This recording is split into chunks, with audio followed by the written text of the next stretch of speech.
There's so many volunteers and donors here. I'm sorry? Yes. Yeah, you're part of that. We could have had many people up here speaking today, but we've selected a few volunteers to come up and share some successful ways that they've helped the organization, examples of fundraisers, how they've gotten involved by telling their friends and family about ECD. And first we're going to start with Kaline Padnick, our board of directors and also our fundraiser committee chairman.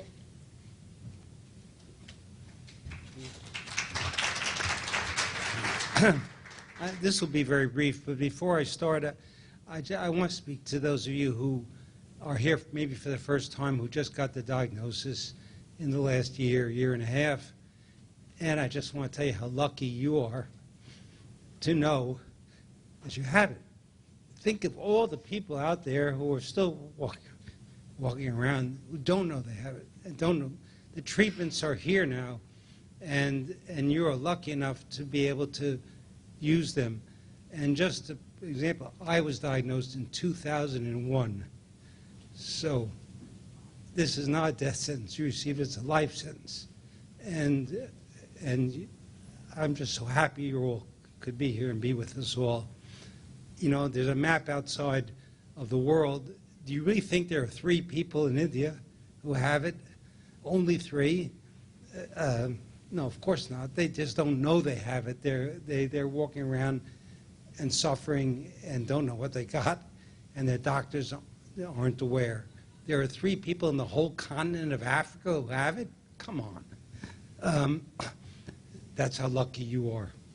Anyway, my topic, an organization like this, the Global Alliance, exists on only 2 things: corporate grants and individual contributions. And we work very hard on the corporate grant side. A corporate grant helps support this meeting that we're having here in Houston. A corporate grant helps support the creation of the Centers of Excellence that we're doing. But individual contributions is what we're talking about. And packets that are being distributed or will be distributed. You're saying, oh, Glenn, are you saying I have to ask my family and friends for money for this organization? And the answer is yes, but really it's not that hard. I did it. When I was confronted with doing it myself 2 years ago, I couldn't bear the thought of doing it, but I did it. And guess what? They came through. All my friends and family responded, big and little, to the letter. And my wife said, you know, all you really had to do is the letters say, send help to this organization, and they would have done it because they love you. And that's all you have to do. Is all I'm asking of you all is pick the top 10 names on your holiday card list, family, friends, and send them a letter saying you've part of this wonderful organization. Could they help support it? And I guarantee you they will. Now, to make life easier for you, I've created 2 sample letters that you can work off of if you wish. One of them is if you're sending out letters for the first time, and one of them is not the first time. Use as much of it as you want. Use as little of it as you want.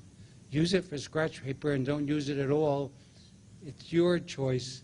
I'm just trying to help you out. If you send out even 10 letters and you yield even $500, that is real money to our organization. We are not the United Way. We are not the Humane Society. We have no high-priced executives. All of our money goes right to the programs that we are doing, including the one you're at right now. And I think you can see for yourself how effective we have been. So all I ask of you is help us out. If you want to send it out on Global Alliance stationery like these sample letters are, you can contact this young lady here, and she will show you how to do that. If you want to use your own stationery, feel free, but remember to include the address of the Global Alliance in the letter so your friends know where to send the contribution. And that is it. I'm so glad you all could make it, and thank you very much.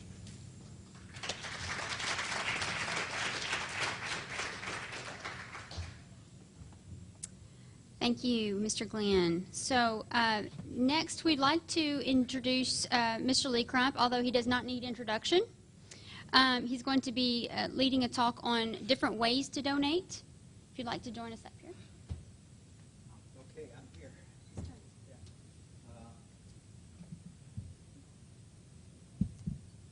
Is it working? Okay, good. Actually, I have not done a lot of fundraising, so I'm just going to speak. I'm supposed to be a volunteer, but you're going to hear opinion, which I'm afraid that I'm pretty good at, and I hope that it's pleasant for you. By way of background, my son has ECD, and I worked as an accountant. I was told it was on. I'll have to eat it, I guess. My son has ECD, and I was an accountant for 40 years. I am now retired. And so my topic is money. And I said money is essential to ECD. It's needed to run the organization. Not a lot of it, but it is needed. And the thing that's close to my heart is I think that we really desperately need to have money to fund grants for research. I'll be addressing fundraising. I have little knowledge of experience in fundraising. What I'm going to be talking about is monthly reoccurring contributions. Our daughter is the outreach coordinator for the Union Gospel Mission in Olympia, Washington. What that means is she's a fundraiser. And in her experience, they can go out and find what Glenn referred to as corporate contributions, large contributions. They're good for remodeling. They're good for other things. But what sustains the organization is regular, ongoing, month after month after month contributions, not huge contributions, just regular ones.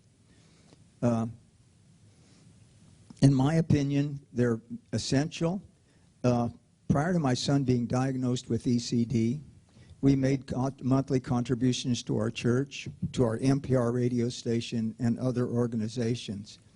When we heard about the ECDGA and its importance, we could only afford to make a small monthly contribution.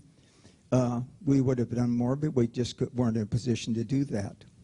Last year, and I hope I'm not exposing something she doesn't want me to say, is Barb, my wife, turned 65, and she had to go under Medicare. And when that happens, at least in our case, our payments for her insurance went down substantially.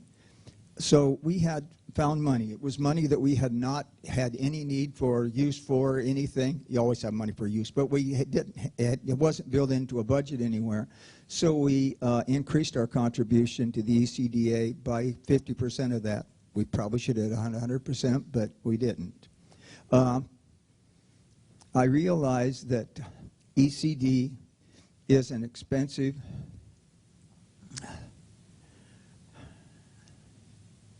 if the people who have ECD, it's an expensive thing to have. You're paying co-pays. Those of you who are really sick, have the disease might not have a lot of disposable income, but you have friends and you have family, like Glenn referred to. And I would like to suggest a couple of things. First, I would encourage family and friends to set up a reoccurring donation to ECDGA. And the other one is considering giving part of what I call found money, like this thing I just described before. That is money that you never had before, but due to some incremental increase in a retirement or Social Security or something, give part of that to the ECDGA also. In my opinion, if you never saw the money to begin with, you're never going to miss it. that was sort of a hard philosophy for my wife, but she's frowning at me. Maybe it wasn't. I'm wrong. And if you want to do this, there's a couple of ways you can do it. One, the one we follow is we've simply gone to our bank and used the bill payer function and set a reoccurring contribution up. It's very easy to do. Or you can go to the ECD website, and they have a tool there called RAZO. I'm not sure it's R-A-Z-O or R-A-Z-O-O, but it's there. It's self-directed. If you go in, you click on it, and you can use it. And you can set up reoccurring or one-time contributions, either out of your checking account or via credit card. It can be done either way. At the end of the day, I just ask that you do what you can. And if you can't, never feel guilty. I was raised that family was important, and all of you are family. And families look out for each other. Thank you.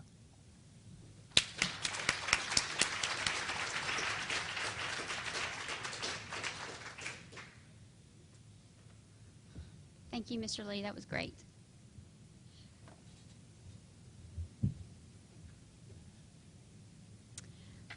Miss Anna Kaline is going to share how she advocates and fundraises for ECD.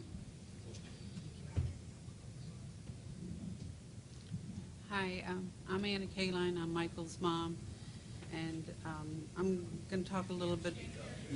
Sorry. Okay. Can you hear me now? Okay. Go away. He's gonna harass me here. Sorry, I just came from a panel and I got to get my head on. I was going to talk a little bit about raising money through your using your family to help you. When I was talking with my family about thinking of ways how we could raise money, like one of my nephews, he started saying, well, he's a football coach at a high school, and he said, well, maybe I can do something, with that. Just give me some time to think about it, and I'll get back with you. So he set up during one of the football games that was going to be nationally, on national TV, and it was in the newspaper there. Cindy Livings, who is also her husband Mike, is a ECD patient. Her father was the coach at that school for many years, and so she got involved with it with us also, and we raised about $2,000 plus people sent in donations after that. But it was also, they gave us an opportunity during halftime to talk nationally on TV a little bit about the disease, and the announcer kept talking about it during the game, and they were going around collecting donations. So it turned out they even did a ECD Awareness Day a few days before the game, and it became bigger than what we expected. But as I said, sometimes you ask your family, and they have their own ways of, or means. It might be something at work or at a school, or where they could try to help you and do something for you to raise funds. And then in July this year, we had a big family reunion in Cocoa Beach of about 60 adults, and I put a donation box there on the big night of the dinner, and one of my cousins, he spoke about ECD. He said, I'll do this for you so you don't have to ask for donations. And he told them about it, because some of the family members I haven't seen in years, and we were able to raise same thing, about $2,000 there, plus people sent in donations after that. Let's see. And then another niece, she sent out emails to all all the family about Amazon and how if you sign up for it, they donate 0.5% of your total order to ECD, and you only have to sign up once, and it continues forever after that. So that's something everyone can ask family members and friends to do. Wow. It's ECD. What was it, Michael? Yeah, I'm sorry. Yeah, Amazon Smile, and especially before the holidays, now you want to start contacting them and letting know, because if everybody does it, that could be a nice donation every year that is helpful. Let's see. Sorry. I was going to read it, now I'm saying it, and I'm not sure where I am. And so also, like one of my nieces, for her 40th birthday, and she asked people, instead of giving her gifts, to make a donation there, and then she donated that money to ECD. My 2 grandchildren, when they heard us talking about raising money for Michael, they went into the room and they got like $15 each out of their piggy banks to donate. And let's see. And then also one of my nieces, I guess her father has the corporate. Well, that one, what was Lauren? Yeah, she started the corporate sharing program with him for donations. It was before Christmas, so I'm saying basically I didn't have to do that much. My family's the one doing it for me, but you need to ask for their help and their support. Nobody likes to ask for money, but we need to help to keep this organization growing. We need to do our part also, and so with that also I would like to say that there's a donation box out there and on the table where all the ECD clothing and hats are, and if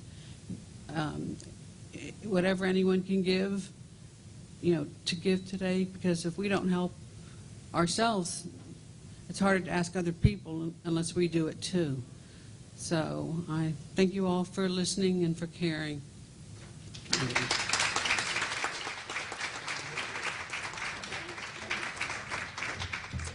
Thank you very much, Ms. Anna. I think it's very important to talk about ECD with your friends and family. They may know you have the disease, but the more you talk about it, they more understand what the organization does and what they need from the organization, and for us to help you, sharing your families, they can help share the burden. So I think that's a great point. So next we have Alice talking about raising awareness, and she has some slides for you guys.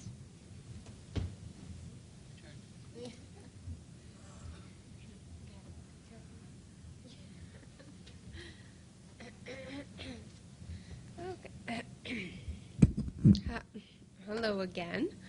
I'm just going to talk a little bit about media attention and how I was in a couple of newspapers, because before this spring, as I said, I was diagnosed in February 2011. And my symptoms were becoming more visible. My walking was getting worse. I was dependent on the walking sticks.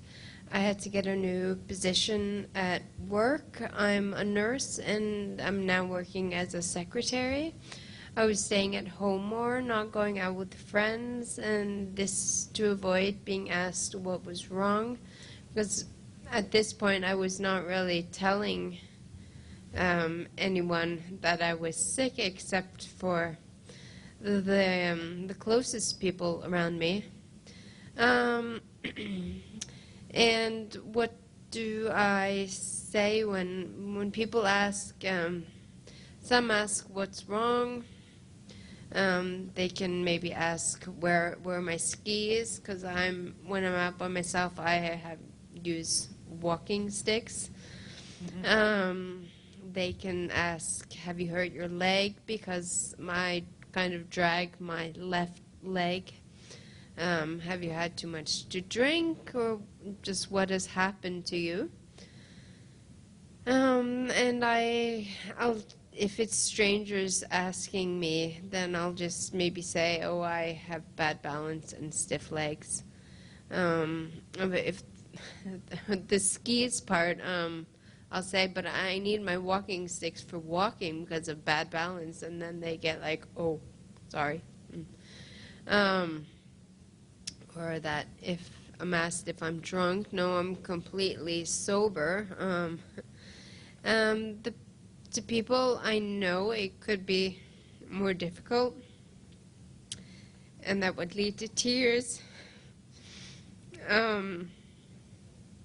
So it wasn't until the spring of 2015, I had a checkup at the hospital, and my doctor there had asked if a journalist could contact me that he had contact with. So about 3 weeks after that checkup, I get a phone call from the journalist of that newspaper in that area, and she did a telephone interview.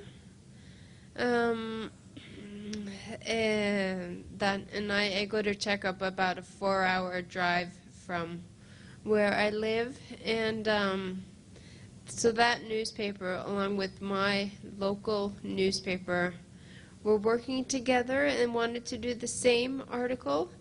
So a photographer from my local newspaper came to my work one day and took pictures of me there and took me outside where I could go walking, and he took pictures of me, and the next week I was in the newspaper, and I had a friend who posted it on Facebook, so everyone then knew, and before this I hadn't mentioned a word about ECD or to anyone. And there were so many comments that that first day. It made me cry when I read them.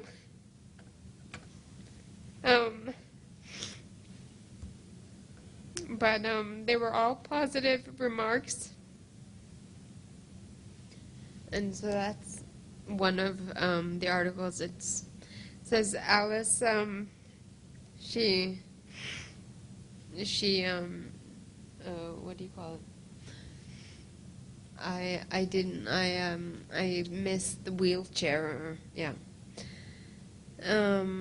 That's the second one. It's not really clear. So it was in the same article in 2 newspapers, one on Monday and the other one on Tuesday. But the day after I was in the the Tuesday, I get a phone call. I'm at work, and it's from this magazine. It's kind of like a People magazine in Norway. And they had found my article in the newspaper so interesting. They wanted to do a story about me. And I think this was in middle of March. And so then I said I would probably be interested in them doing a story about me, but everything then was kind of overwhelming, so I said, give me a call again after Easter. So the second day of Easter, he contacts me again. So then we agree on a day for him to come and interview me. He drove 4 hours That morning I had an exercise session with my personal trainer, so he came to the gym and he was taking pictures when I was exercising. Then I went home and took a shower, and he came to my apartment and talked, and then he took some more pictures outside. This is from a training session. This was the magazine article.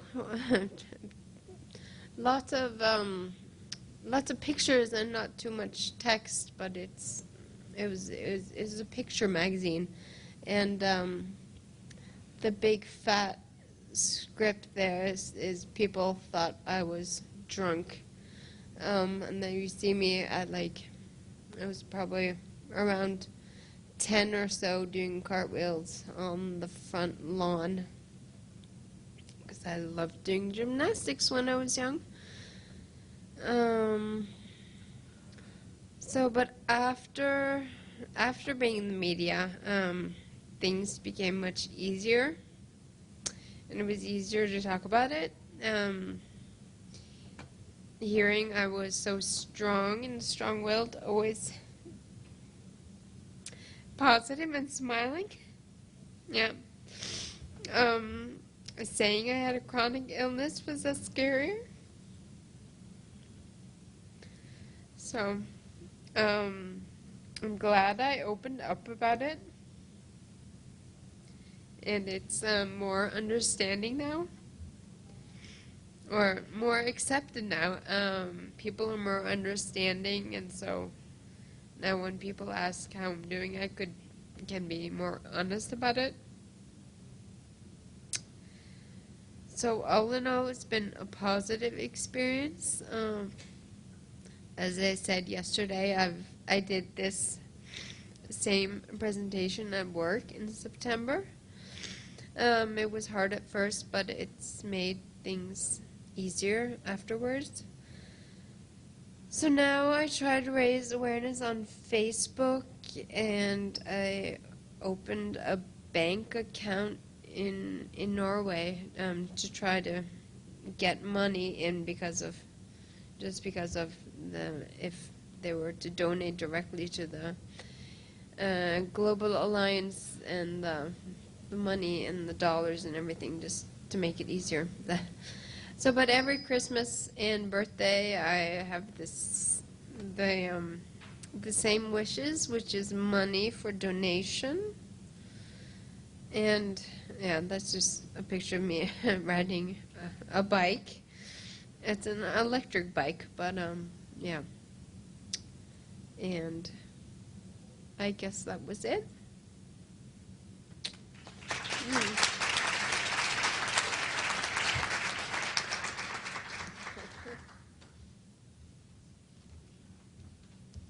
Does anyone have a question for one of the volunteers? Okay. Oh, we do have a question.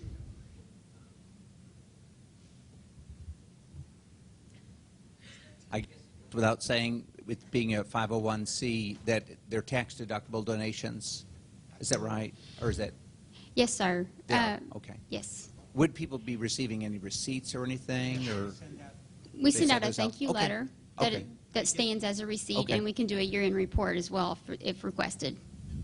They definitely get a thing you can show to you or your friends can show the IRS when you take it as a deduction. No question about it. Thank you.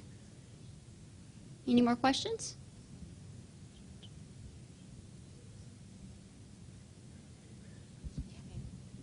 It's not really a question. It's just a comment, though, about what Alice was saying.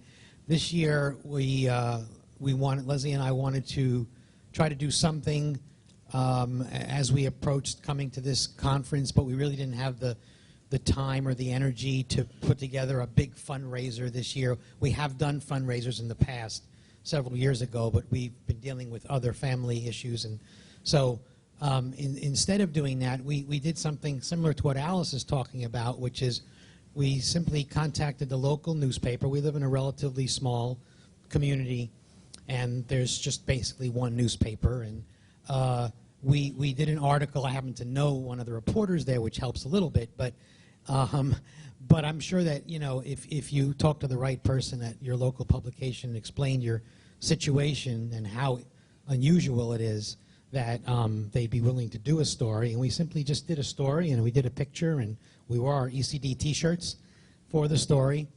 And it was amazing how many people, some of these people already knew that Leslie had this disease because she was diagnosed in 2009, so we've been dealing with it for a while. But there's lots of people that sort of came out of the woodwork from that story and said, you know, it was great to read your article. What can we do to help?